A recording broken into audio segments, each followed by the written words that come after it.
Hi guys, welcome back to 7 Steps to a 7 in Olympiad Geometry. In the last video, we discussed angle chasing, the basics. So we introduced cyclic quadrilaterals, the inscribed angle theorem, and looked at key examples. However, today we're going to be looking at some problems with normal angles and look at a way to fix them. And the way we fix them is called directed angles. And we'll also be exploring some other applications of directed angles and look at another technique called the phantom points, which I hinted at last week. All right, so first let's discuss the issues with normal angles. So remember when we were proving the inscribed angle theorem?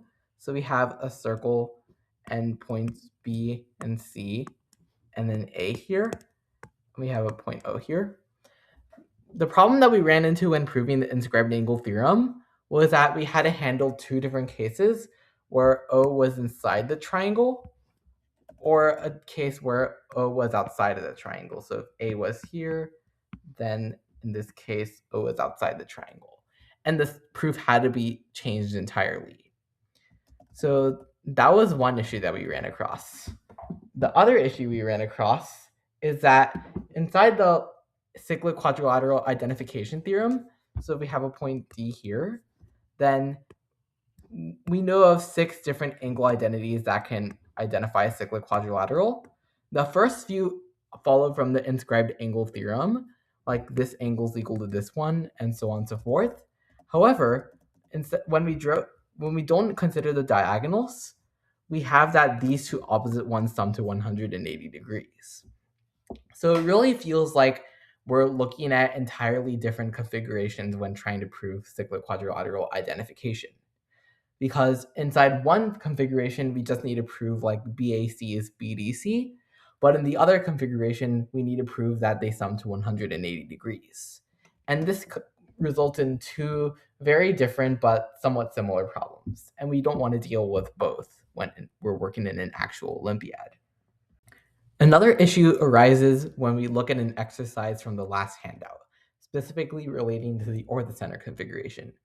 So D, E, and F are the feet of the altitudes, and H is the intersection of the altitudes, the orthocenter.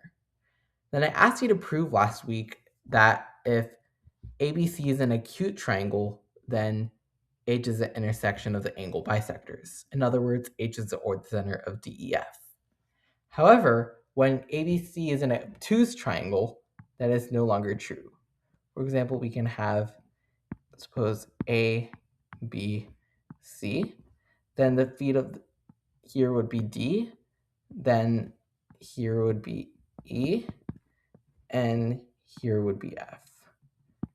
And they all meet at this point H, which is outside the triangle. Then clearly H is no longer the center of DEF because it's just outside of the triangle entirely. In fact, H is something else called the X center, sorry. But the point is that we have an entirely different configuration when ABC is obtuse. But it does make us think whether anything is configuration dependent. And as it turns out, not really.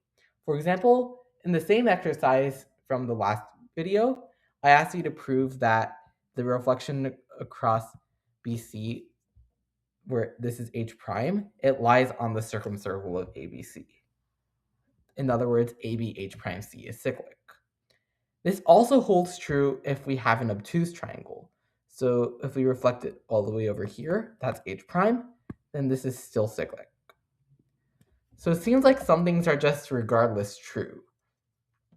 And can we tackle all configurations at once? And as it turns out, we don't need to consider every single possible configuration, and we can get around this by using directed angles, which I'll discuss right now. So what exactly is a directed angle? Well, suppose we have our points A, B, and C in the plane. Then the angle measure between these points is theta, and this is the convex angle measure.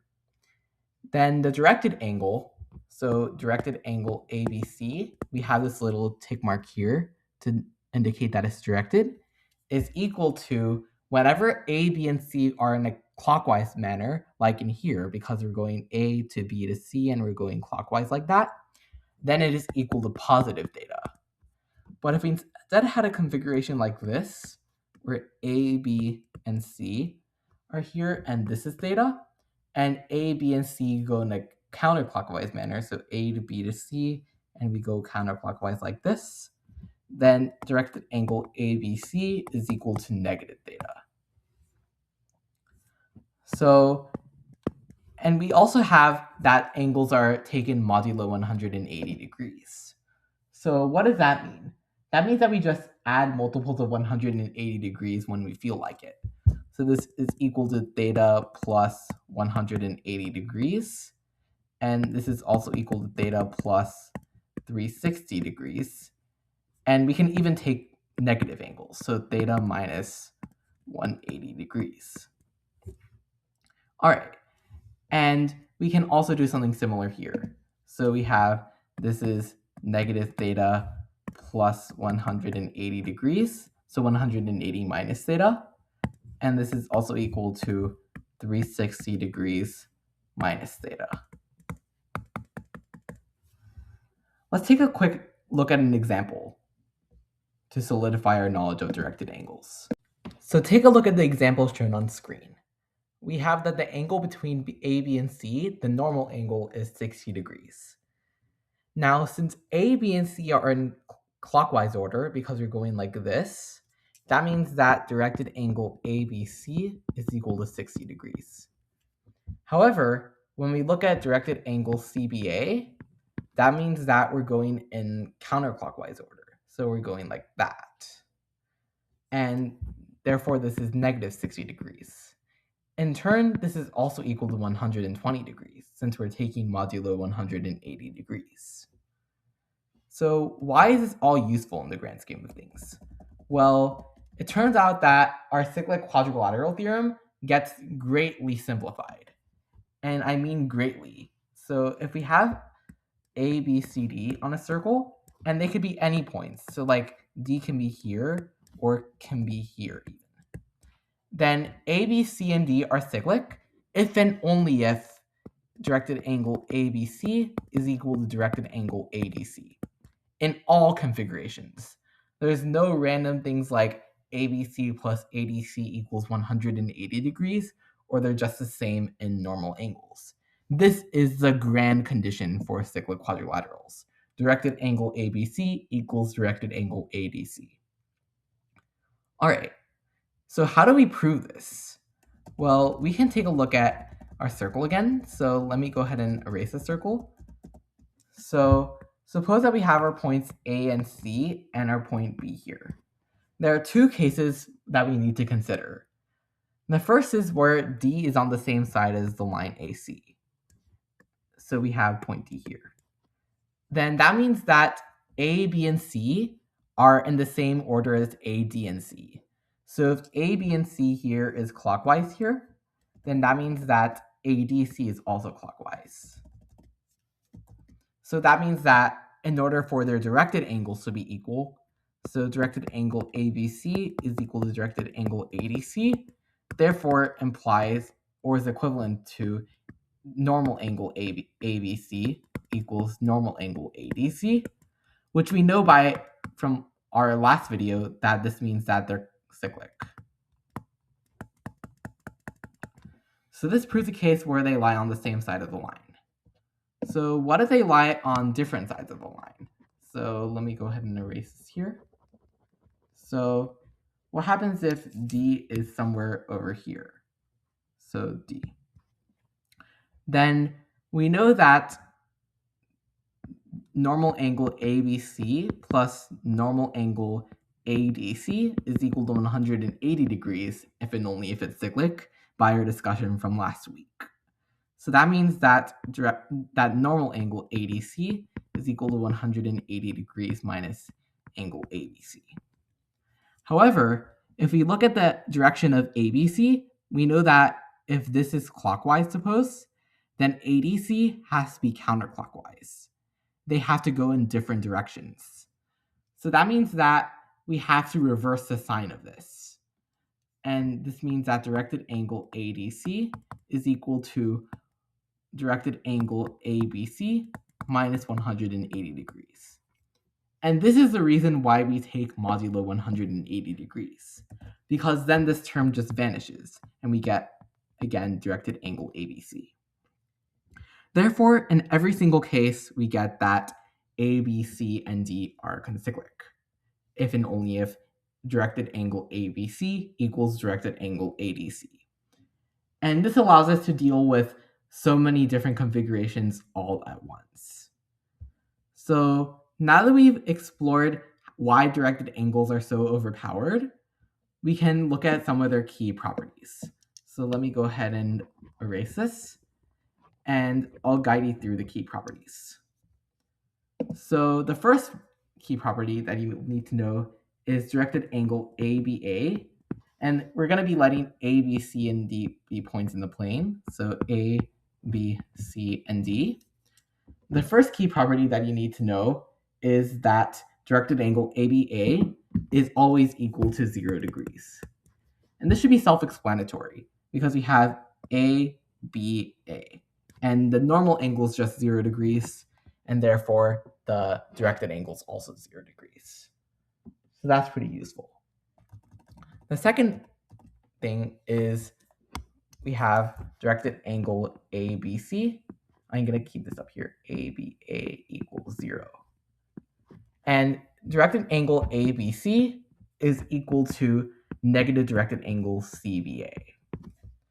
And the reason why this is the case is, again, when I was giving the examples, the angle ABC is still the same in normal angles as CBA, but we're going in a different direction from ABC as we are when we're doing CBA.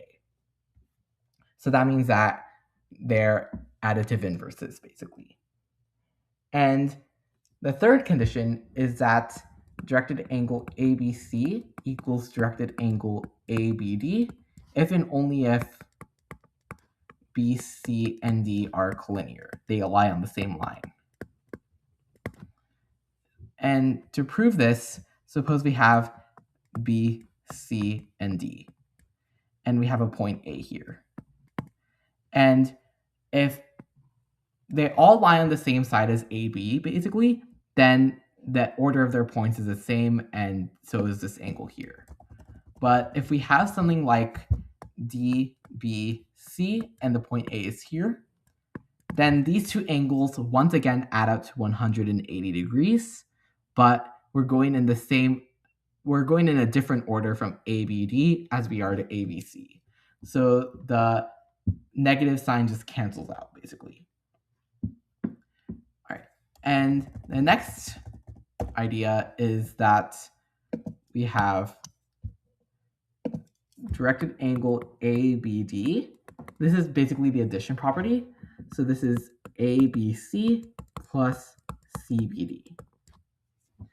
And so we have this here is equal to this here plus this here. So here is there and then there. And to prove this is just doing the same thing where you take cases on whether C lies outside of this angle ABD or inside of it. And you just take cases and solve it with normal angles. And again, consider the relative directions of each of these angles. And this holds in all cases because C can be anywhere in the plane. All right, then the next big thing is when we have a triangle ABC, so ABC, then directed angle ABC plus directed angle BCA plus directed angle CAB is equal to 0 degrees. And the proof of this is just the sum of the angles in a triangle. All of these angles are going in the same way, so they have the same sign. So we have BAC or CAB plus ABC plus BCA. The measure of that is just the same as the measure in normal angles, and they all sum to 180 degrees. But then we can take modulo 180 degrees to get this here. All right, and now we have another one. So we have directed angle ABC plus directed angle BCD is equal to 0 degrees if and only if AB is parallel to CD. And again, you can verify this on your own. If you have AB and CD here, something like this, then clearly these two angles are equal and the angles are in the opposite directions. But if you have something like this, then these two angles are opposites of each other, but they all face in the same direction, so they sum to 0 again. So that's one. And now we have a few more left. And so I'll give this. So this one is very similar to the isosceles triangle one. So ABC is equal to directed angle BCA. And again, these are in the same direction. So if and only if AB is equal to AC. In other words, this is the isosceles triangle condition. All right, so take some time to look through all of these directed angle conditions, and I highly recommend going back in the video and going through each one on your own and construct some examples on your own with your own points and see whether these hold. I recommend trying them with your own angle values and own points. And I'm going to be talking about the inscribed angle theorem in a bit. Okay, so suppose we have our point A on the major arc BAC, and O is the center of the circle. Then we know by the inscribed angle theorem that normal angle BOC is equal to 2 times normal angle BAC. And this is assuming that A lies on the major arc, as I said earlier. But what if A does not lie on the major arc? Well, then it still turns out that this is true. BOC goes in the same direction as BAC, so that means that these two directed angles are still equal. And even when we move A down here, by cyclic quadrilaterals, this angle's still the same. And therefore, we're still fine. And this is the inscribed angle theorem. And to prove it, thankfully we don't need to do much because we once again have these isosceles triangles. So suppose we have this here, then suppose that angle BAO directed is equal to theta, and this here also is equal to theta. Then this is negative 2 theta. And likewise, if this is alpha, and then this is alpha, then this is negative 2 alpha. So we have that is theta, that is alpha. So that means that this COA plus AOB is equal to negative 2 alpha minus 2 theta, and that is equal to angle COB by our addition theorem. And that is, therefore, directed angle COB is equal to negative 2 alpha plus theta. But angle BOC is just negative that, which is 2 times alpha plus theta, which is equal to directed angle BAO plus directed angle OAC. And that finishes.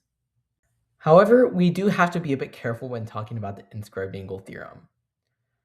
Because, for example, suppose we know that directed angle AOB is equal to 2 times directed angle ACB. So this is 2, if we call ACB equal to theta, then this is 2 theta. Does that mean that this is equal to 90 degrees minus theta immediately? Well, not exactly, because it could also be minus theta, because it could be minus theta minus theta.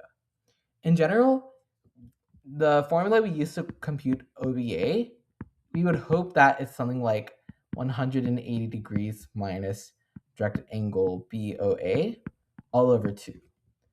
But this gives rise to many issues. Because remember how we can add any factor of 100, any multiple of 180 degrees here. And this gives that as negative directed angle BOA over 2, if that's even defined, plus multiples of 90. And this means that we have several things going wrong. because this OBA can have many different values. So in general, when you're having directed angles, you have to be very, very, very careful, or directed angles just don't work at all, because you have to be careful when dividing directed angles by 2 or by any number on that matter, because they can be screwed up by the 180 degrees adding thing. But luckily in this case, we can resolve it in the case of the inscribed angle theorem, because as it turns out, we in fact have that directed angle OBA is equal to directed angle BAO, which is 90 degrees minus theta. And it's not the minus theta case, as I gave earlier. But the point is that you have to be careful when having directed angles. Or if you want to have a directed angle, you're not getting far at all. Anyways, these are all the main properties of directed angles. So with that said, let's take a look at our first example. So here's our example. Let ABC be a triangle. Prove that the reflection of its orthocenter across BC lies on the circumcircle. So the first step in any geometry problem, as you should know, is create a diagram. And this time I'm not going to create the diagram for you right away, because I want you to create the diagram on your own. Create it on your own piece of paper first, and when you're done, go ahead and resume the video. All right, so I'm going to go ahead and give the diagram. Hopefully you've drawn one on your own. So we have a triangle ABC. So A, B, and C. And we have our orthocenter H. So something like that. So H. So D, E, and F are the feet of the altitude, suppose. Mark them with these right angles. And we draw the circumcircle. And we want to prove that the reflection of H across the side BC, call it H prime, lies on the circumcircle. In other words, AB H prime C is cyclic. So how can we do this problem? Well, one approach is with normal angles, and hopefully you found an approach when looking at the last exercise in the last handout. But one approach is we can construct this line here. We know that these two angles here are the same. And notice that this angle here is equal to 90 minus angle C. But this angle here is also equal to 90 minus C is also equal to this one here. So therefore, we have that the angles are equal. But let's take a look at an approach using directed angles. How can we solve it with directed angles? Well, we know that directed angle CBH prime is equal to, we want to know it's either HBC or negative HBC directed angle. And it's probably going to be HBC because H, B, and C goes in the counterclockwise direction in our diagram, and so does BH prime C. So that means that it should be directed angle HBC.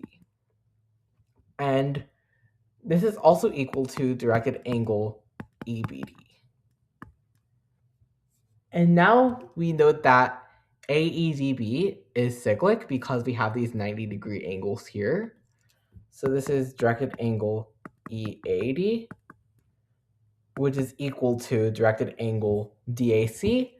But note that because it's a reflection and H is on the altitude, this reflection just goes through that point here. So this is also equal to directed angle CAH prime. And this proves that the orthocenter reflection lies on the circumcircle because of this angle chase here. And this step here relies on the fact that AEDB is cyclic, but there's an approach without that method. You can use the right triangle BEC and get that directed angle EBC plus directed angle BCE plus directed angle CEB, which is 90 degrees, is equal to 0 degrees by sum of angles. And then we can use the same thing on triangle ADC. And that gives another relation in terms of angle BCE. And you can end up getting that these two angles are equal here. Anyways, enough said. The point is that we don't have to deal with the case where ABC is obtuse anymore. We just solve all the cases at once with this here. Because even though these may not be the same in normal angles, they're always going to be the same in directed angles. Now, this entire discussion about directed angles makes us wonder how we even got there with the cyclic quadrilaterals. And recall how we proved the cyclic quadrilateral properties in the last video using phantom points, which I alluded to briefly. In this video, we're going to be exploring that idea in more depth. So the main idea behind phantom points is as follows. So suppose we want to prove that a point A satisfies a certain condition. And we can then construct a point A prime, which satisfies another point. This point A prime is a point that satisfies a given condition, and we want to prove that they are the same point. I think it's best if I illustrate by example.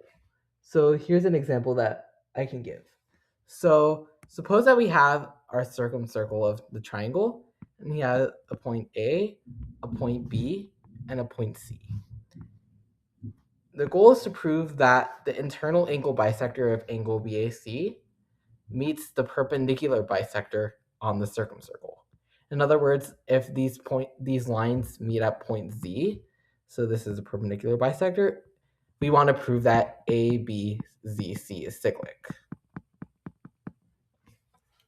All right, so how can we do this?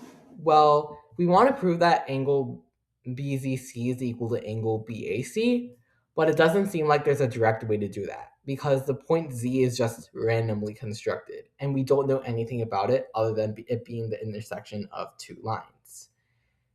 And even if we try to use the inscribed angle theorem here, we don't even know where it intersects on this circle. So this motivates us to do the following. Instead of proving that these two lines intersect on the circumcircle, let's go ahead and construct this point Z prime here, which is the intersection of the angle bisector and the circumcircle, which is not A. And if we can prove that Z prime lies on the perpendicular bisector, then this means that Z is equal to Z prime, and we're done. So how can we prove a point lies on the perpendicular bisector? Well, that equates to proving that BZ prime is equal to Z prime C. But look, if we have these two angles here, we know that because directed angle CAZ prime, I'm using directed angles here, but you can very well use normal angles because I don't think there are any configuration issues. But CAZ is equal to directed angle CBZ prime, and then directed angle Z prime AB is equal to directed angle Z prime CB. But these two are equal by the angle bisector condition, which means that these two are also equal as well. And by isosceles triangles, this means Z prime equals Z prime C. And that means that Z is equal to Z prime, and therefore the two lines indeed intersect on the circumcircle. Also, a brief point, like an interruption. So if you're a bit worried about these directed angles, don't worry, because directed angle chases are basically the same as normal angle chases, but you just have to be a bit more careful. And you'll learn how to do this with practice. I provided a bunch of exercises inside the handout, and you can take a look at those. And again, if you want to try out the exercises and you're stuck on them, please leave a comment letting me know, and I'm happy to help. Anyway, besides the point, with phantom points, we can now look at the final component of angle chasing you'll need to know, which are tangent lines. So suppose we have our circle with points A, B, and C on it. We know that if we construct a point D here, then we know, for instance, that directed angle ADC is equal to directed angle ABC. And this holds for all points D on the circle. So what if, you may ask, we take D to be extremely close to the line A, to the point A? Then, for one, if D is reasonably close, then this angle becomes something like that. So it's between AD and DC. And What happens if we take D to be really, really close to A? Well, this line DC just becomes line AC, right? Because the point D is just going to point A. Well, what about this line AD? Well, we know that if we draw this line, it intersects a circle at just those 2 points. But if we construct the point D otherwise, so we can construct the point D right here, then this line AD barely intersects a circle twice. And if we take D to be really, really close to A, we end up getting that the line AD is just a tangent line. So this is equal to D, and this is a point T on the tangent. So that means that the directed angle TAC, which is just basically directed angle ADC, because that's what the lines turn into, is equal to directed angle ABC.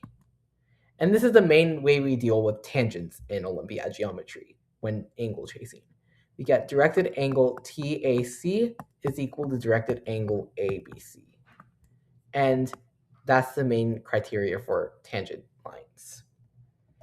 Of course, there's another one that you probably learned about. And if O is the center of the circle, then directed angle TAO is equal to 90 degrees. Also, this is an if and only if statement. This is true if and only if TA is tangent to the circle. And to prove the other direction, you can use phantom points. And I'll leave that as an exercise to you, but it should follow really similarly to the cyclic quadrilateral argument. This one also follows by phantom points, which I'll also ask you to work on your own,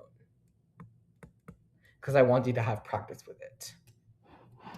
All right, so now that we've explored all of the techniques necessary for angle chasing in Olympiad geometry, including phantom points, tangencies, and cyclic quadrilaterals, we can go into a comprehensive example. One more thing before we go on to the examples, we want to look at how directed angles apply to similarity. So how can we incorporate directed angles into similar triangles? Well, we know from similar triangles that if we have like ABC and then DEF, which are similar, then the like angles are equal. So this is equal, these two are equal, and these two are equal. So how do we apply this to directed angles? Like, how can we use directed angles to classify similarity? Well, as it turns out, we can do this, but we have to classify similarity a bit further. So suppose we have some triangles ABC and DEF which are similar. We say that they are directly similar if we can rotate ABC to get DEF. So like we can rotate ABC and translate it and scale it up to get DEF, which is seen here. So like we could rotate it to make it become this, and then translate it to go over here, and then scale it up. And equivalently, the order of A, B, and C, which is either clockwise or counterclockwise, is the same as the order of DEF. And they are oppositely similar if we need a reflection. So if we have D, E, F, this is oppositely similar to ABC, because the only way we can get this from that is by reflections. All right, so how can we incorporate directed angles into similarity? Well, as it turns out, the following theorem holds. So first, we have that if ABC and DEF are similar triangles, so ABC is similar to, or actually not, they don't need to be similar. So ABC and DEF are triangles. So they are directly similar if and only if directed angle ABC is equal to directed angle DEF, and etc. BCA equals EFD, directed angle CAB equals directed angle FDE. And they are oppositely similar if and only if we just have these equations where we add a negative sign. So ABC equals negative directed angle DEF, and so on and so forth. And the proof of this is just checking a lot of cases once again, as you have to do to prove anything related to directed angles. So I won't prove it here. But the point is that with direct and opposite similarity and with direct angles, not only did we find a way to generalize similarity to directed angles, but we found a way to classify similarity even further. So keep this in mind as you work through angle chasing problems, and especially when you involve lengths, as we will do in the future. So here's our example. In a triangle ABC, let D, E, and F be points on the lines, not necessarily the segments BC, CA, and AB respectively. Show that these three circumcircles of AEF, BFD, and CDE meet at a common point. This point is called the Michael point. All right, I'll go ahead and give you guys a few minutes to try this. Pause the video in order to try this on your own. Create a diagram on your own and see if you can solve this with directed angles. And when you're ready, go ahead and unpause the video and I'll discuss a solution. All right, so hopefully you've tried the problem by now. So let's look at the solution. First, we must draw a diagram. And let's do it as follows. So we have ABC here. So A, B, and C. And we have points D, E, and F are on the lines. So for example, F could be point over here, E could be over here, or this has to be E, and this is F. I messed up the order a bit, but D can be over here. Then we want to show that the circumcircle of AEF, the circumcircle of BFD, and the circumcircle of CDE meet at this point here.